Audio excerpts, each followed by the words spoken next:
இன்னைக்கு நான் பேச போற விஷயம் உங்களுக்கு பிடிக்கணும்னு நான் முயற்சி பண்ண மாட்டேன். ஏன்னா சில உண்மைகள் நம்ம மனசுக்கு முதல்ல பிடிக்காது. அது கொஞ்சம் வலிக்கும், கொஞ்சம் இழக்கவும் வைக்கும். சில நேரங்கள்ல நம்மளை நாமே பார்த்துக்க முடியாத மாதிரி கூட இருக்கும். ஆனா அந்த உண்மையை ஒரு நாள் நீங்க ஏத்துக்கிட்டீங்கன்னா வாழ்க்கை கொஞ்சம் கொஞ்சமா மாற ஆரம்பிக்கும். அதனால நான் சொல்றத கொஞ்சம் பொறுமையா கேளுங்க. எதுவும் அவசரம் இல்லை. எங்கேயாவது உங்களுக்கு இது என்னோட கதையா இருக்குன்னு தோணுச்சுன்னா அந்த இடத்துல கொஞ்சம் நின்று யோசிங்க. ஒரு கேள்வி கேட்கட்டுமா?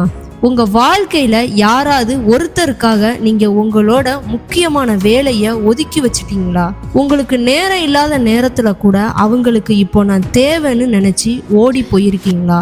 ஒரு ஃபோன் வந்தா எல்லாத்தையும் விட்டுட்டு எடுத்திருக்கீங்களா? ஒரு மெசேஜுக்கு பதில் வரணும்னு அடிக்கடி ஃபோனை பார்த்துருக்கீங்களா? நான் நம்புகிறேன் இதை கேட்குற நிறையா பேர் உங்களுக்குள்ள அமைதியாக ஆமான்னு சொல்லிக்கிட்டு இருப்பீங்க. ஏன்னா இது ஒருத்தருக்கு மட்டும் நடக்கிற கதை இல்லை. நாம் எல்லோரும் வாழ்க்கையிலும் ஏதோ ஒரு கட்டத்தில் இந்த பாதையை கடந்து வந்திருப்போம். நம்ம மனசுக்கு ஒரு பழக்கம் இருக்குது. யாரையாவது ரொம்ப முக்கியம்னு நம்ம நினச்சிட்டோம்னா அவங்களோட சந்தோஷத்தையும் அவங்களோட கவனத்தையும் அவங்களோட அங்கீகாரத்தையும் நம்ம வாழ்க்கையோட மையத்தில் கொண்டு வந்து வச்சிடுவோம். அந்த மனிதர் சிரிச்சா நாம சந்தோஷப்படுவோம். அவர் அமைதியா இருந்தா நாம பதட்டப்படுவோம். அவர் பதில் அனுப்பலைன்னா நாள் முழுக்க மனசு சரியா இருக்காது. அவர் நம்மளை கவனிச்சா உலகமே நம்ம பக்கத்துல இருக்கிற மாதிரி தோணும். கவனிக்கலைன்னா நம்ம மதிப்பை இழந்த மாதிரி தோணும். இதுதான் ஆபத்து. ஏன்னா அந்த நேரத்துல நம்ம வாழ்க்கையோட சாவி நம்ம கையில இருக்காது. நான் நிறைய பேரை பார்த்துருக்கேன். அவங்க ஒரு உறவுக்காக, ஒரு நட்புக்காக, ஒரு காதலுக்காக, ஒரு மனிதருக்காக தன்னோட கனவையே ஒதுக்கி வச்சிருப்பாங்க. இது சரியாகட்டும், அப்புறம் நான் என்னோட வாழ்க்கைய பார்த்துக்கிறேன்னு நினைச்சிருப்பாங்க. ஆனா வாழ்க்கை அந்த மாதிரி காத்திருக்காது. நாம யாரையாவது காத்திருக்கும் போது நேரம் நம்மளை காத்திருக்காது. அதுதான் ரொம்ப பேர் தாமதமா புரிஞ்சுக்கிற உண்மை. ஒரு நாள் திடீர்னு அந்த மனிதன் மாறிடுவாரு. முன்னாடி இருந்த மாதிரி பேச மாட்டாரு, முன்னாடி இருந்த மாதிரி தேட மாட்டாரு, முன்னாடி இருந்த மாதிரி கவனிக்க மாட்டாரு. அப்புறம் நம்ம மனசு என்ன பண்ணும் தெரியுமா? உடனே ஒரு விசாரணைய ஆரம்பிக்கும். நான் என்ன தப்பு பண்ணேன்? நான் ஏதாவது தவறா பேசிட்டேனா? நான் கொஞ்சம் மாறி இருந்தா இப்படி நடந்திருக்காதே. இந்த கேள்வி ரொம்ப ஆபத்தான கேள்விகள். ஏன்னா இந்த கேள்விக்குள்ள பெரும்பாலும் சரியான பதில் கிடைக்காது. ஆனா நம்ம மூளை அந்த பதிலை தேடிக்கிட்டே இருக்கும். ஒரு விஷயத்த நான் சொல்லட்டுமா? எல்லா நிராகரிப்புக்கு காரணம் நீங்க இல்லை. எல்லா அலட்சியத்துக்கும் காரணம் உங்க குறை இல்லை. சிலர் உங்களை மதிக்க மாட்டாங்க, அதுக்கு காரணம் அவங்களோட குணம். சிலர் யாரையும் மதிக்க தெரியாதவர்கள். சிலர் தங்களுக்கு பயன் உள்ளவங்களை மட்டுமே கவனிப்பாங்க. சிலர் எப்போதுமே தங்களை தேடிக்கிட்டே இருக்கிறவங்கள சாதாரணமா எடுத்துப்பாங்க. அதனால நீங்க எவ்வளவு நல்லவனாக இருந்தாலும், எவ்வளவு அன்பா இருந்தாலும், எவ்வளவு உண்மையா இருந்தாலும் எல்லாரும் உங்களை மதிக்கணும் அப்படிங்கிறது இல்லை. இதுதான் நம்ம முதல்ல ஏத்துக்கணும். இது கொஞ்சம் வலிக்கும். ஏன்னா நம்ம உள்ளுக்குள்ள இன்னும் ஒரு குழந்தை இருக்கு. அந்த குழந்தை என்ன நினைக்கும் தெரியுமா? நான் நல்லவனா இருந்தா எல்லாரும் என்னை நேசிப்பாங்க. ஆனா வாழ்க்கை அந்த விதியில வேலை செய்யாது. நல்லவங்க எல்லாராலும் நேசிக்கப்பட மாட்டாங்க. அமைதியா இருக்கிறவங்க எல்லாராலும் புரிஞ்சுக்கிடப்பட மாட்டாங்க. உண்மையா இருக்கிறவங்க எல்லாராலும் மதிக்கப்பட மாட்டாங்க. இது புரிஞ்சுக்கிற நாள்ல இருந்து தான் நம்ம மனசு கொஞ்சம் பெரிதாக ஆரம்பிக்கும். நம்ம பண்ற மிகப்பெரிய தப்பு என்னன்னா, யாராவது நம்மளை மதிக்கலைன்னா அவங்கள மாத்த முயற்சி பண்றது. அவங்களுக்கு என்னை பத்தி தெரியல, அவங்க என்ன தப்பா புரிஞ்சுக்கிட்டாங்க, நான் ஒரு முறை விளக்கம் கொடுத்தா எல்லாம் சரியாயிடுன்னு நினைப்போம். அப்புறம் என்ன ஆகும்? நீளமான மெசேஜி, நீளமான ஃபோன் காலு, நீளமான விளக்கம், நம்ம உணர்வு முழுசும் அவங்க கிட்ட வைக்க ஆரம்பிப்போம். ஆனா உங்களை உண்மையா மதிக்கிற ஒருத்தருக்கு நீங்க அதிகமா பேச வேண்டியதே இல்லை. உங்க குரலை கேட்டாலே ஏதோ சரியில்லைன்னு புரியும். நீங்க அமைதியா இருந்தா என்னாச்சுன்னு கேட்பாரு. நீங்க சிரிச்சாலும் அந்த சிரிப்பு உண்மையா இல்லையான்னு அவரால் உணர முடியும். அதுதான் மரியாதை. ஆனா உங்களை மதிக்காத ஒருத்தருக்கு நீங்க 1000 வார்த்தைகளை பேசினாலும் பயன் இல்லை. ஏன்னா பிரச்சனை உங்க வார்த்தையில இல்ல, அவர் மனநிலையில இருக்கு. அவர் உங்களை புரிஞ்சுக்கணும் அப்படின்னு அவர் நினைக்க மாட்டாரு. அவர் ஏற்கனவே முடிவு எடுத்துட்டாரு. அந்த முடிவுக்கு ஏத்த மாதிரி தான் உங்க ஒவ்வொரு வார்த்தையுமே பார்க்க ஆரம்பிப்பாரு. அதனால ஒரு கட்டத்துக்கு மேல விளக்கம் கொடுப்பது நம்மளை காப்பாத்தாது, அது நம்மளை கலைத்து விடும். ஒரு சின்ன விஷயம் யோசிச்சு பாருங்களேன். நீங்க எப்போதும் கிடைக்கிற மனிதரா இருக்கீங்களா? யார் கூப்பிட்டாலும் போறீங்களா? யார் கேட்டாலும் சரின்னு சொல்றீங்களா? யாருக்காகவும் உங்க நேரத்தை விட்டு கொடுக்குறீங்களா? அப்படின்னா ஒரு நாள் உங்க நேரத்துக்கு மதிப்பு இருக்காது. ஏன்னா மனித மனசு எப்போதும் கிடைக்கிறத சாதாரணமா எடுத்துக்கும். இது நல்லதா கெட்டதான்னு வாதம் பண்ணலாம், ஆனா வாழ்க்கையில இது நடக்காது. அதனால உங்க நேரம் விலை மதிப்பானது, உங்க கவனம் விலை மதிப்பானது, உங்க அமைதி அதை விட விலை மதிப்பானது. அதை யாருக்காக வேண்டுமானாலும் செலவு பண்ணக்கூடாது. நீங்க யாரையாவது தொடர்ந்து தேடிக்கிட்டே இருக்கும்போது உண்மையிலேயே என்ன நடக்கும் தெரியுமா? அவர் எடுத்த முடிவை நீங்க ஏற்க மறுக்கிறீங்க. அவர் விலகிட்டார்னு மனசு ஒத்துக்க மறுக்குது. அதனால இன்னொரு முறை பேசலாம், இன்னொரு முறை சந்திக்கலாம், இன்னொரு முறை புரிய வைக்கலான்னு முயற்சி பண்ணிக்கிட்டே இருப்போம். இந்த இன்னொரு முறை தான் நம்ம வாழ்க்கையில பல வருடங்களை சாப்பிடும். ஒரு நாள் திரும்பி பார்த்தா நம்ம வளர்ச்சிக்காக செலவிட வேண்டிய நேரம் நம்ம மதிக்காத ஒருத்தரின் கவனத்துக்காக செலவாயிருக்கும். இன்னொரு விஷயம் சொல்லட்டுமா? நம்ம யாரையாவது பிடிச்சு வச்சிருப்போம்னு நினைப்போம். உண்மையிலேயே நாம பிடிச்சு வச்சிருப்பது அவங்கள இல்ல, நம்ம எதிர்பார்ப்ப. அதுதான் விட மறுக்குது. அவர் ஒரு நாள் மாறுவாரு, அவர் ஒரு நாள் நம்ம மதிப்பை புரிஞ்சுப்பாரு, அவர் ஒரு நாள் திரும்பி வருவாரு என்று மனசு நம்பிக்கையை பிடிச்சு வச்சிருக்கோம். அந்த நம்பிக்கை சில நேரத்துல நம்மை உயிரோட இருந்தும் உள்ளுக்குள்ள சோர்வா வாழ வைக்கும். நீங்க உங்களோட நேரத்தை கொஞ்சம் கவனிச்சு பாருங்க. ஒரு நாள்ல எவ்வளவு நேரம் அந்த ஒருத்தரை நினைச்சு செலவு பண்றீங்க? அவர் ஏன் இப்படி பேசினாரு, ஏன் பதில் அனுப்பல, ஏன் மாறிட்டாருன்னு யோசிக்கிற நேரத்தை எல்லாம் சேர்த்து பாருங்க. அந்த நேரத்தை உங்க வாழ்க்கைக்காக செலவு பண்ணியிருந்தா இப்போ நீங்க எங்க இருப்பீங்க? உங்க உடம்புக்காக, உங்க திறமைக்காக, உங்க வேலைக்காக, உங்க கனவுக்காக அந்த நேரத்தை முதலீடு பண்ணியிருந்தா இன்னைக்கு உங்க வாழ்க்கை வேற லெவல்ல இருந்திருக்கும். நான் ஒரு விஷயத்த கவனிச்சிருக்கேன். நம்ம வாழ்க்கையில ரொம்ப அதிகமா கஷ்டப்படுறவங்க எல்லாருமே கெட்டவங்க இல்லை, உண்மையிலேயே அவங்க ரொம்ப நல்லவங்க. அதாவது மற்றவங்களை பற்றி யோசிக்கிறவங்க, யாரையுமே கஷ்டப்படுத்த கூடாதுன்னு நினைக்கிறவங்க, யாராவது உதவி கேட்டால் முடியாதுன்னு சொல்ல முடியாதவங்க, யாராவது சோகமாக இருந்தால் அவங்களோட சோகத்தை கூட தன்னோட சோகமாக ஏற்றுக்கிடுறவங்க. வெளியில இருந்து பார்த்தா இவங்க ரொம்ப நல்ல மனுஷங்க. ஆனால் அந்த நல்ல மனசு தான் சில நேரங்களில் இவங்களோட பெரிய பலவீனமாக மாறிடுது. நீங்கள் கொஞ்சம் யோசிச்சு பாருங்க. யாராவது உங்களிடம் ஒரு உதவி கேட்டால் உங்களுக்கு நேரம் இல்லைனாலும் உங்களுக்கு வசதி இல்லைனாலும் சரி பார்க்கலான்னு சொல்கிற பழக்கம் இருக்கா? அது ஏன் தெரியுமா? அவங்க நம்மளை பற்றி தப்பாக நினைக்கக்கூடாது என்பதற்காக, நம்ம நல்லவங்கன்னு நினைப்பதற்காக, நம்மளை விட்டு விலகக்கூடாது என்பதற்காக. அதாவது நம்ம செய்கிறது உதவி மாதிரி தெரியுது, ஆனால் உள்ளுக்குள்ள அது பயத்தால் வந்த முடிவு. இதுதான் ரொம்ப பேருக்கு புரியாத விஷயம். எல்லாருக்கும் சரின்னு சொல்றது நல்ல மனசுன்னு அர்த்தம் இல்லை. சில நேரத்துல அது சுயமரியாதை இல்லாததற்கான அறிகுறி. இந்த வார்த்தை கொஞ்சம் கடினமா இருக்கும், ஆனா நான் கஷ்டப்படுத்துறதுக்காக நான் சொல்லலை, யோசிக்க வைக்கத்தான் சொல்றேன். ஏன்னா ஒரு மனிதன் அவனோட தேவையை எப்போது கடைசியில வைக்க ஆரம்பிச்சிட்டானா அவனை வாழ்க்கையில எல்லாரும் முதல் இடத்துல இருப்பாங்க, அவன் மட்டும் எப்போதும் கடைசியில தான் இருப்பான். நீங்க எப்போதாவது உங்களையே கவனிச்சிருக்கீங்களா? ஒருத்தருக்கு 1 மணி நேரம் செலவிடுவீங்க, இன்னொருத்தருக்கு உதவி பண்ணுவீங்க, இன்னொருத்தருக்காக உங்க வேலையே மாற்றுவீங்க. நாள் முடிஞ்சு நீங்க உங்களுக்காக என்ன பண்ணுனீங்கன்னு யோசிச்சு பார்த்தீங்களா? நிறைய பேருக்கு பதில் இருக்காது. ஏன்னா ஒண்ணுமே பண்ணல. இதுதான் பிரச்சனை. நம்ம வாழ்க்கையில எல்லாருக்கும் நேரம் இருக்கு, நமக்கு மட்டும் நேரம் இல்லை. அப்புறம் ஒரு நாள் நம்ம மனசு சோர்ந்து போகும்.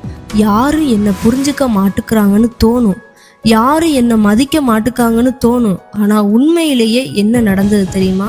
நீங்க உங்களுக்கே மதிப்பு கொடுக்கல. அதனால மற்றவங்களும் உங்க நேரத்தை சாதாரணமா எடுத்துக்க ஆரம்பிச்சிட்டாங்க. நான் ஒரு சின்ன உதாரணம் சொல்றேன்.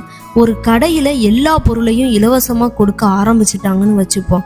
ஒரு நாள்ல எல்லாரும் ஆச்சரியப்படுவாங்க, 2வது நாள்ல எல்லாரும் சந்தோஷப்படுவாங்க, 3வது நாள்ல பழகிடுவாங்க, 4வது நாள்ல அது கிடைக்கலனாலும் கோவப்பட மாட்டாங்க. இதுதான் மனித மனசு. அதே மாதிரி நீங்க எப்போதும் கிடைக்கிற மனிதரா இருந்தா ஒரு நாள் நீங்க கிடைக்காதது தான் பிரச்சனையா தெரியும். நீங்க கிடைச்சது யாருக்குமே நினைவு இருக்காது. அதனாலதான் எல்லை வைக்க கத்துக்கோங்க. இந்த எல்லைன்னு சொல்ற வார்த்தை நிறைய பேருக்கு பிடிக்காது. அப்படி இருந்தா உறவு எப்படி? அப்படி இருந்தா நட்பு எப்படி? அப்படி இருந்தா அன்பு எப்படின்னு கேட்பீங்க. நான் ஒரு கேள்வி கேட்கட்டுமா? எல்லை இல்லாத அன்பு உங்களை காப்பாத்துச்சா? எல்லை இல்லாத நட்பு உங்களுக்கு அமைதி கொடுத்துச்சா? இல்லையே.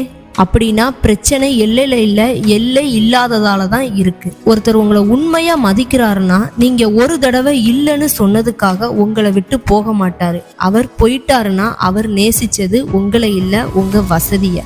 இந்த உண்மையை ஏத்துக்கிறது ரொம்ப கஷ்டம். ஏன்னா நம்ம எவ்வளவு நாள் அந்த உறவை உண்மையா நம்பி இருந்திருப்போம்.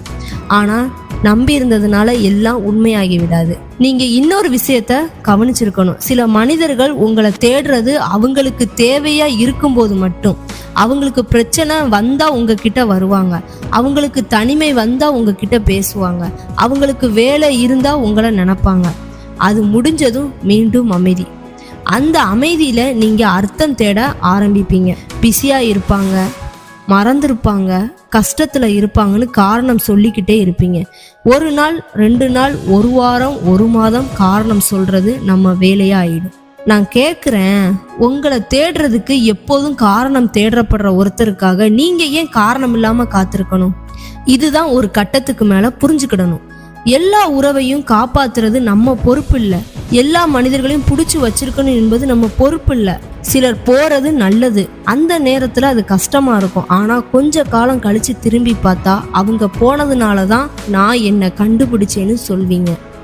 நான் இதை அனுபவிச்சவரிடம் கேட்டிருக்கேன். ஒரு மனிதன் நம்ம வாழ்க்கையிலிருந்து போன பிறகு முதல் சில மாதங்கள் நரகமா இருக்கும். எல்லா இடத்துலையும் அவங்க ஞாபகம் வரும். எல்லா பாடலும், எல்லா இடமும், எல்லா நேரமும் அவங்களையே நினைவுபடுத்தும். ஆனா ஒரு நாள் திடீர்னு கவனிப்பீங்க, இன்று முழு நாளும் நான் அவங்கள நினைக்கவே இல்லை. அதுதான் குணமடைவதோட ஆரம்பம். ஆனா நிறைய பேர் அந்த குணமடைவதையே தடுக்கிறாங்க. எப்படி தெரியுமா? அடிக்கடி அவங்களோட சமூக வலைதளத்தை பார்ப்பாங்க, யாருக்கிட்ட பேசுறாங்க, எங்க போறாங்க, என்ன பண்றாங்கன்னு கவனிப்பாங்க. இது வெளியில இருந்து பார்த்தா சாதாரணமா தெரியும். ஆனா உள்ளுக்குள்ள அது ஒரு காயத்தை தினமும் திறந்து பார்த்த மாதிரி. காயம் ஆறுதானு அதை தினமும் கிளறக்கூடாது. நீங்க இன்னைக்கு ஒரு முடிவு எடுக்கணும். உங்களை மதிக்காத ஒருத்தரின் வாழ்க்கையை பற்றி நினைக்கிற ஆர்வத்தை விட உங்க வாழ்க்கையை உருவாக்குற ஆர்வம் அதிகமா இருக்கணும். அதுதான் உங்களை வெளியே கொண்டு வரும். ஒரு விஷயம் ரொம்ப தெளிவா புரிஞ்சுக்கோங்க. யாராவது உங்களை நிராகரிக்காங்கன்னா அதனால உங்க மதிப்பு குறையாது. ஒரு கடையில ஒரு வைரத்தை வாங்காம விட்டுட்டாங்கன்னா அந்த வைரத்தோட மதிப்பு குறையாது இல்ல. அதே மாதிரி யாராவது உங்களை தேர்வு பண்ணலன்னு, உங்களை மதிக்கலன்னு, உங்களை புரிஞ்சுக்கிடலன்னு அதனால நீங்க மதிப்பில்லாதவங்களா ஆக மாட்டீங்க. ஆனா பிரச்சனை எங்க தெரியுமா? நம்ம மதிப்பை நாம மற்றவங்களோட முடிவோட இணைச்சு வச்சிருக்கோம். அவங்க ஏத்துக்கிட்டா நான் நல்லவன், அவங்க விலகிட்டா நான் போதாதவன். இந்த சமன்பாட்டை உடைக்கணும். இல்லைன்னா வாழ்க்கை முழுக்க வேற ஒருத்தரின் தீர்ப்புக்காக வாழ வேண்டியதா இருக்கும். நீங்க உங்களையே ஒரு நாள் கண்ணாடி முன்னாடி நின்று கேளுங்க, எனக்கு நான் பிடிக்கிறேனா? இந்த கேள்விக்கு உடனே பதில் வரலனா பரவாயில்ல, ஆனா இந்த கேள்வியை கேட்க ஆரம்பிங்க. ஏன்னா வாழ்க்கையில மிக முக்கியமான உறவு உங்களுக்கும் உங்களுக்கு நடுவுல இருக்கிற உறவும் தான். அது சரியா இருந்தா வெளியில இருக்கிற பல உறவுகள் தானாகவே சரியாக ஆரம்பிச்சிடும். நம்ம எல்லாரும் வெளியில மரியாதையை தேடுறோம், ஆனா உள்ளுக்குள்ள நம்மளை நாமளே எப்படி நடத்துறோம் அப்படின்னு யோசிக்க மாட்டோம். நீங்க உங்களை திட்டிக்கிட்டே இருக்கீங்கல்ல, எப்போதும் உங்களே குறை சொல்லிக்கிட்டே இருக்கீங்கல்ல, உங்களோட சாதனைகளை சாதாரணமா எடுத்துக்கிட்டு தோல்விகளை மட்டும் பெரிதா எடுத்துக்கிட்டு இருக்கீங்கல்ல, அப்படின்னா நீங்க உங்களுக்கே நல்ல நண்பன் இல்லை. முதல்ல அந்த உறவை சரி பண்ணணும். இந்த உலகம் ஒரு நாள் உங்களை பாராட்டலாம், ஒரு நாள் மறந்து விடவும் செய்யலாம். ஆனா நீங்க உங்களை மறந்துட்டு வாழ ஆரம்பிச்சீங்கன்னா அதை விட பெரிய இழப்பு வேற எதுவுமே இல்லை. அதனால இன்னைக்கு இதை மட்டும் மனசுக்குள்ள வச்சுக்கோங்க. உங்களை மதிக்காதவங்களை மாத்துறது உங்களுக்கு வேலை இல்லை. உங்களை நீங்களே இழக்காம இருப்பதுதான் உங்க வேலை. அந்த ஒரு விஷயத்த பிடிச்சு வச்சுக்கிட்டீங்கன்னா வாழ்க்கை மெதுவா வேற திசையை நோக்கி போக ஆரம்பிக்கும். நீங்க கொஞ்சம் கவனிச்சு பாருங்க, நம்ம வாழ்க்கையில அதிகமா நம்மளை காயப்படுத்துறவங்க எல்லாரும் நமக்கு தெரிஞ்சவங்க இல்ல. நாம நம்பினவங்க, நாம முக்கியம்னு நினைச்சவங்க, நம்ம மனசு திறந்து பேசினவங்க. அதனாலதான் அந்த வலி அதிகமா இருக்கு. ஒரு அந்நியன் நம்மளை அலட்சியப்படுத்தினா அது அவ்வளவு கஷ்டமா இருக்காது. ஆனா நம்மளை இவர் புரிஞ்சுப்பாருன்னு நினைச்ச ஒருத்தர் திரும்பி பார்க்காம போயிட்டாருன்னா அந்த வலி மனசுக்குள்ள ரொம்ப ஆழமா போயிடும். அந்த நேரத்துல நம்ம என்ன பண்ணுவோம் தெரியுமா? நம்ம மதிப்பையே சந்தேகப்பட ஆரம்பிச்சிருவோம். என்னாலதான் பிரச்சனை, நான் போதாதவன், நான் இன்னும் நல்லவனா இருக்கணும்னு நம்மளுக்கு நாமே குறை சொல்ல ஆரம்பிச்சிருவோம். இதுதான் ரொம்ப ஆபத்தான இடம். ஏன்னா அந்த நிமிஷத்துல இருந்து நம்ம வாழ்க்கையை நம்ம வாழ மாட்டோம், வேற ஒருத்தர் பார்வைக்கு ஏத்த மாதிரி வாழ ஆரம்பிச்சிருவோம். நீங்க ஒரு நாள் கவனிச்சிருக்கீங்களா? யாரையாவது இழந்த பிறகு நம்ம மாற ஆரம்பிப்போம். அவங்களுக்கு பிடிக்கிற மாதிரி பேசுவோம், அவங்களுக்கு பிடிக்கிற மாதிரி நடந்துப்போம். நம்ம உண்மையான முகத்தை மெதுவா மறைக்க ஆரம்பிப்போம். ஏன்? அவங்க திரும்பி வரணும் என்பதற்காகவா? ஆனா ஒரு கேள்வி கேட்கட்டுமா? உங்களை இழந்த பிறகு யாராவது உங்களை மீண்டும் ஏத்துக்கிட்டாங்கன்னா அந்த வெற்றிக்கு என்ன அர்த்தம்? நீங்க கிடைக்கல, உங்க நடிப்பு கிடைச்சிருக்கு. அது உறவு இல்லை நண்பன். ஒரு மனிதன் உங்களை மதிக்கணும்னா முதல்ல நீங்க உங்களை மதிக்கணும். கேட்க சிம்பிளா இருக்கும், ஆனா வாழ்க்கையில இதுதான் ரொம்ப கஷ்டமா இருக்கும். ஏன்னா நம்ம சின்ன வயசுல இருந்தே எல்லாரையுமே சந்தோஷப்படுத்த கத்துக்கிட்டோம். நல்ல பிள்ளை, நல்ல நண்பன், நல்ல காதலன், நல்ல மனைவி, நல்ல கணவன், எல்லா ரோலையுமே கத்துக்கிட்டோம். ஆனா நமக்கு நாம நல்லவனா இருப்பது எப்படி மட்டும் யாருமே சொல்லி கொடுக்கல. நீங்க உங்களை ஒரு நாள் கவனிச்சு பாருங்க. சோர்வா இருந்தாலும் வேலை செய்வீங்க, மனசு சரியில்லைனாலும் சிரிப்பீங்க, அழணும்னு தோணினாலும் அடக்கி வச்சிருப்பீங்க, எல்லாருக்கும் நேரம் கொடுப்பீங்க. ஆனா உங்களுக்கு நீங்க எவ்வளவு நேரம் கொடுத்தீங்க? இந்த கேள்விக்கு நிறைய பேருக்கு பதில் இருக்காது. அதுதான் நம்ம வாழ்க்கையில பெரிய வெற்றிடம். நான் ஒரு விஷயத்த நம்புறேன், ஒரு மனிதன் தனியா இருக்க கத்துக்கிட்டானா உலகத்துல எந்த உறவும் அவனை அடிமையாக்க முடியாது. தனிமனா யாரும் இல்லாதது இல்லை, நமக்கு நாமே துணையா இருக்க கத்துக்கிற நிலை. அந்த நிலை வந்துட்டா யாராவது வந்தாலும் சந்தோஷம், யாராவது போனாலும் வலிக்கும், அவ்வளவுதான். ஆனா வாழ்க்கை நிக்காது. நீங்க இன்னைக்கு ஒரு காகிதம் எடுத்து எழுதுங்க. உங்களை மதிக்காத ஒருத்தரை பத்தி நீங்க எவ்வளவு நேரம் யோசிக்கிறீங்கன்னு எழுதுங்க. அவர் என்ன நினைப்பாரு, அவர் என்ன இப்படி செய்தாரு, அவர் திரும்பி வருவாரான்னு யோசிக்கிற நேரத்தை எல்லாம் சேர்த்து பாருங்க. அந்த நேரத்தை ஒரு வருஷம் உங்க வாழ்க்கைக்காக செலவிருந்தா, உங்க உடம்புக்காக, உங்க வேலைக்காக, உங்க கனவுக்காக, உங்க குடும்பத்துக்காக செலவு பண்ணியிருந்தா இன்னைக்கு நீங்க எவ்வளவு தூரம் வந்திருப்பீங்க? இந்த ஒரு கேள்வி போதும், அது உங்க வாழ்க்கையை திருப்பி போட முடியும். ஒரு நாள் கண்ணாடி முன்னாடி நின்று உங்களை பார்த்து நீங்களே சொல்லணும், என்னை யாராவது ஏத்துக்கிடலனாதான் நான் மதிப்புள்ளவன் இல்லை, நான் இருக்கிறதுனாலயே மதிப்புள்ளவன். இந்த நாள்ல இருந்து உங்களை மதிக்காதவங்கள மாத்தணுங்கிற ஆசையை குறைக்க ஆரம்பிங்க. ஏன்னா அப்போ உங்க கவனம் அவங்க மேல இருக்காது, உங்க வாழ்க்கை மேல இருக்கும். நினைவுல வச்சுக்கோங்க, உங்களை இழந்து யாரையும் பெறாதீங்க. யாராவது உங்களை விட்டு போறாங்கன்னா உங்க உண்மையான முகத்தை மாத்தாதீங்க. உங்க நேரம் விலை மதிப்பானது, உங்க மன அமைதி விலை மதிப்பானது, உங்க சுயமரியாதை அதை விட விலை மதிப்பானது. அந்த மூன்றையும் காப்பாத்திக்கிட்டீங்கன்னா வாழ்க்கை கொஞ்சம் கொஞ்சமா உங்க பக்கம் திரும்ப ஆரம்பிக்கும். இன்னைக்கு இந்த வீடியோல நான் சொன்ன ஒரு விஷயமாவது உங்க மனசை தொட்டிருந்தா ஒரு நிமிஷம் அமைதியா யோசிங்க. உங்களை மதிக்காத ஒருத்தருக்காக நீங்க இவ்வளவு நாள் செலவிட்ட நேரத்துல இனிமே கொஞ்சமாவது உங்களுக்காக செலவு பண்ண முடியுமா? அந்த ஒரு முடிவை உங்க வாழ்க்கையில பெரிய மாற்றத்தோட ஆரம்பமா இருக்கலாம். இந்த மாதிரி வாழ்க்கையை ஆழமா யோசிக்க வைக்கிற உரையாடல் உங்களுக்கு பிடிச்சிருந்தா இந்த வீடியோவுக்கு ஒரு லைக் பண்ணுங்க. இன்னும் இது போன்று மனசுக்குள்ள இருக்கிற வாழ்க்கையை மாற்றக்கூடிய வீடியோக்களை தவறாம பார்க்கணும்னா நம்ம சேனலை சப்ஸ்கிரைப் பண்ணி பக்கத்தில் இருக்கிற பெல் ஐக்கானை அழுத்துங்க. அடுத்த வீடியோவில் இன்னொரு ஆழமான விஷயத்தோட உங்களை சந்திக்கிறேன். அதுவரைக்கும் உங்களை நீங்க மதிங்க, உங்களை நீங்க இழக்காதீங்க. நன்றி, வணக்கம்.